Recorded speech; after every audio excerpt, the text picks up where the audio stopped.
প্রিয় খামারি ভাই বোনেরা, আমাদের আজকে 46 দিন বয়স কালারবাট মুরগির। তো 46 দিনে কতটুকু ওজন হইলো এবং কত বস্তায় খাবার খেলো তার একটা হিসাব দেবো। আমি আপনার 90 বস্তা এনাম কোম্পানির ফিট খাওয়াইছি, নিজে তৈরি করছি 75 বস্তা, আর RRPর আপনার 15 বস্তা খাওয়াইছি। তা টোটাল হইল কত বস্তা? 90 আর 75, হ্যাঁ 190 আর 75, 165। ও 165 আর হয়েছে 15 বস্তা RRP, কত হয়? 180। আর আজকে আবার 10 বস্তা নিয়ে এসেছি, এই হয়েছে 190 বস্তা।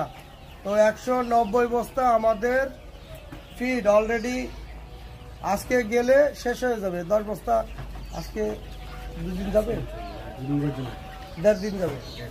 আচ্ছা যাই হোক, আমরা আজকে বাজার 150 টাকার মুরগি বাজার বিক্রি করলাম না, আজকে বাজার বাড়তি আছে। দেখা যাক আমাদের মুরগির ওজনটা দেখাই কতটুকু মুরগির ওজন আছে।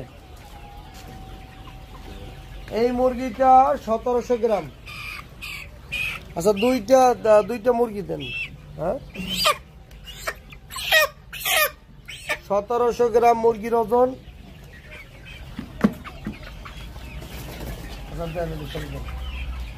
দুইটা মুরগি একসাথে দেন। আচ্ছা এই দুইটা মুরগির ওজন 3600 অর্থাৎ 1800 করে। হ্যাঁ 3500 আছে, 3580। 3580 2 পিস মুরগিতে ওজন 3580 গ্রাম, তাহলে প্রায় 3600, প্রায় 1800 গ্রাম করে। তো 46 দিন বয়স, এত ওজন আসার কারণ কি আমি পরের ভিডিওতে বলতেছি। চ্যানেল সাবস্ক্রাইব করে আমাদের পাশে থাকুন।